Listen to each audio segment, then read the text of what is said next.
इतिहास हमें राजाओं के नाम याद रखने को कहता है, लेकिन कभी कभी इतिहास बनाने वाले राजा नहीं होते। कभी आपने सोचा है, एक ऐसा आदमी जिसके पास न सेना थी, न सिंहासन, न ही कोई ताज, फिर भी जिसने भारत का पहला महान साम्राज्य खड़ा कर दिया। एक ऐसा दिमाग जिसने तलवार से नहीं, सोच से युद्ध जीते। एक ऐसा गुरु जिसके एक अपमान ने पूरे युग की दिशा बदल दी। आज की पॉकेट कहानी उसी व्यक्ति की है, आचार्य चाणक्य। यह कहानी है अपमान से जन्मी प्रतिज्ञा की, ज्ञान से रची गई रणनीति की, और उस सोच की जिसने सत्ता को पीछे से चलाया। अगर आप यह समझना चाहते हैं कि राजा कैसे बनते हैं, साम्राज्य कैसे खड़े होते हैं और विचार कैसे अमर होते हैं, तो अपनी आंखें बंद कीजिए, ध्यान से सुनिए, क्योंकि यह कहानी सिर्फ इतिहास नहीं है, यह सोच बदलने की शुरुआत है। आप सुन रहे हैं पॉकेट कहानी। आचार्य चाणक्य, वह व्यक्ति जिसने सत्ता नहीं, सोच को जीता। भूमिका। इतिहास कैसे बनता है? इतिहास में अक्सर हम एक ही सवाल पूछते हैं, सबसे शक्तिशाली राजा कौन था? सबसे बड़ी सेना किसके पास थी? किसका साम्राज्य सबसे दूर तक फैला था? लेकिन शायद ही कभी हम यह पूछते हैं, सबसे खतरनाक दिमाग किसका था? क्योंकि तलवार शरीर को घायल करती है, लेकिन विचार पूरे युग को बदल देते हैं। आज की यह कहानी किसी ऐसे व्यक्ति की है जो राजा नहीं था, जिसके पास सेना नहीं थी, जिसके सिर पर कोई मुकुट नहीं था। फिर भी उसी व्यक्ति ने भारत का पहला महान साम्राज्य खड़ा कर दिया। उस व्यक्ति का नाम था आचार्य चाणक्य। एक आचार्य चाणक्य कौन थे? इतिहास में कुछ लोग ऐसे होते हैं जो स्वयं राजा नहीं बनते, लेकिन राजाओं से भी अधिक शक्तिशाली होते हैं। आचार्य चाणक्य उन्हीं दुर्लभ व्यक्तियों में से एक थे। वे न तो सिंहासन पर बैठे, न उनके हाथ में तलवार थी, फिर भी उन्होंने भारत के इतिहास की दिशा बदल दी। अगर चाणक्य न होते तो शायद चंद्रगुप्त मौर्य इतिहास की किताबों में कभी दर्ज ही न होते, और भारत अपना पहला संगठित साम्राज्य कभी देख ही न पाता। तो सवाल उठता है, आखिर चाणक्य थे कौन? दो चाणक्य के नाम और उनकी पहचान। आचार्य चाणक्य को तीन नामों से जाना जाता है। पहला नाम चाणक्य, यह नाम उनके पिता चणक से जुड़ा है। उस समय व्यक्ति की पहचान उसके कुल और गुरु परंपरा से होती थी। दूसरा नाम कौटिल्य, इसका अर्थ है जटिल, तीक्ष्ण और व्यवहारिक सोच वाला व्यक्ति। यह नाम उनकी राजनीतिक और रणनीतिक सोच को दर्शाता है। तीसरा नाम विष्णुगुप्त, इसे उनका वास्तविक नाम माना जाता है। इन तीन नामों से एक बात साफ होती है, चाणक्य केवल एक व्यक्ति नहीं थे, वे एक विचारधारा थे। तीन चाणक्य का व्यक्तित्व, बाहर से कठोर, अंदर से स्पष्ट कथाओं के अनुसार। चाणक्य दुबले पतले थे, सिर के बाल आधे मुंडे रहते थे, चेहरे पर कठोरता और आंखों में तीव्रता थी। वे दिखावे में विश्वास नहीं रखते थे। उनके लिए सुंदरता से ज्यादा सत्य और उपयोगिता महत्वपूर्ण थी। चाणक्य भावुक नहीं थे, वे निर्णय लेते समय करुणा से पहले परिणाम देखते थे। उनका मानना था, राज्य चलाने के लिए कोमल हृदय नहीं, स्पष्ट बुद्धि चाहिए।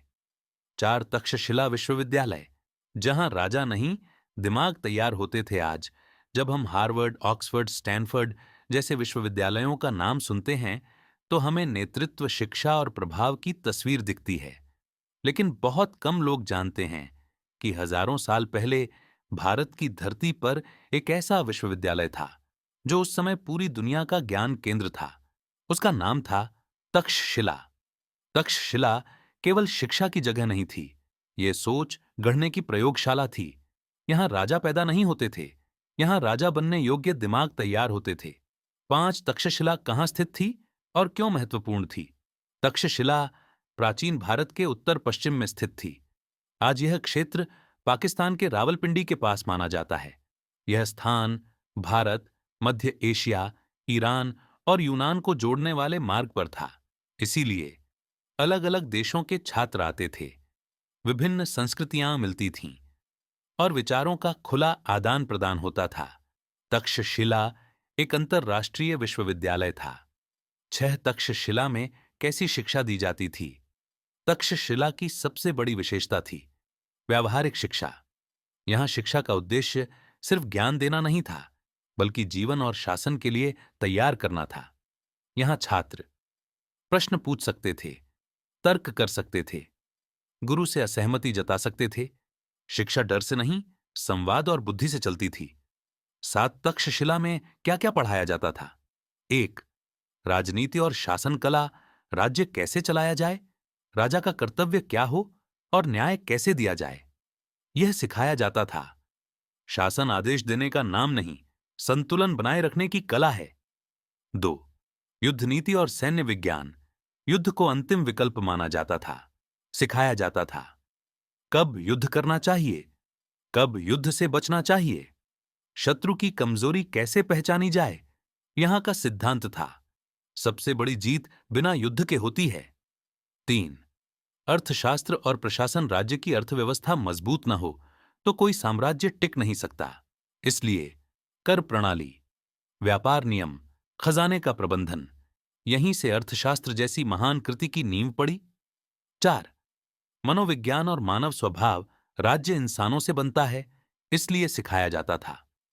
लोग कैसे सोचते हैं, भीड़ कैसे व्यवहार करती है, भय, लालच और सम्मान कैसे काम करते हैं। 5. गुप्तचर और सूचना तंत्र, सूचना कैसे इकट्ठा की जाए, सच और अफवाह में अंतर कैसे करें। चाणक्य मानते थे, जिसके पास सूचना है वही सबसे शक्तिशाली है। 8. नंदवंश, शक्ति का शिखर, नीति का अभाव। उस समय मगध पर नंदवंश का शासन था। बाहरी रूप से अपार धन, विशाल सेना, मजबूत राजधानी पाटलिपुत्र, लेकिन चाणक्य जानते थे, जहां नीति नहीं होती वहां शक्ति खुद अपने बोझ से गिर जाती है।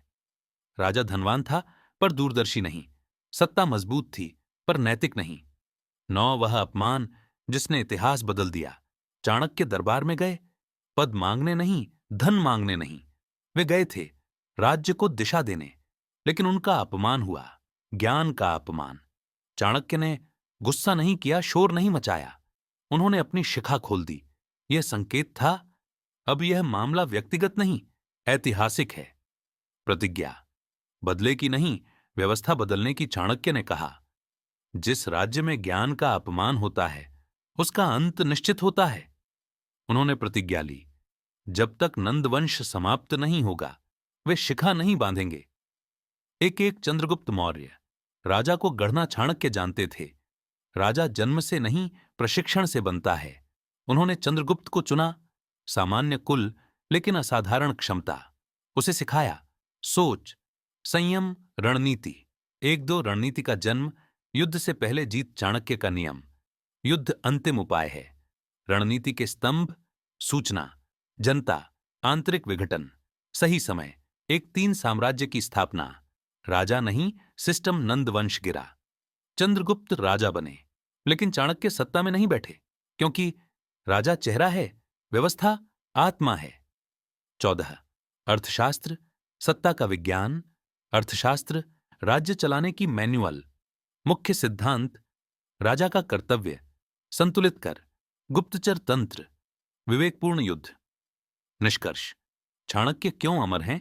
राजा बदलते रहते हैं, सिंहासन गिरते रहते हैं, लेकिन रणनीति अमर रहती है, सोच अमर रहती है। चाणक्य ने सत्ता नहीं जीती, सोच जीत ली। तो यह थी कहानी आचार्य चाणक्य की, एक ऐसे व्यक्ति की जिसने कभी सिंहासन नहीं मांगा, लेकिन सिंहासन की दिशा तय कर दी। जिसके पास तलवार नहीं थी, फिर भी जिसने सबसे बड़े साम्राज्य की नींव रखी। चाणक्य हमें यह सिखाते हैं कि शक्ति शोर नहीं करती, वह चुपचाप काम करती है। कि हर अपमान कमजोरी नहीं बनता, कुछ अपमान इतिहास रचने की शुरुआत होते हैं। और यह भी कि अगर सोच स्पष्ट हो तो साधन अपने आप रास्ता बना लेते हैं। अगर आपको यह कहानी सिर्फ अच्छी नहीं, थोड़ी सी भारी लगी हो, तो समझ लीजिए उसने अपना काम कर दिया। क्योंकि पॉकेट कहानी मनोरंजन के लिए नहीं, सोच जगाने के लिए होती है।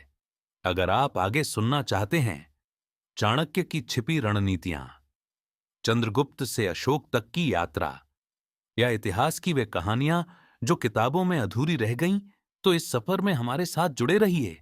मैं हूं आपकी पॉकेट कहानी, और अगली बार फिर मिलेंगे एक ऐसी कहानी के साथ जो सिर्फ सुनी नहीं जाएगी, महसूस की जाएगी।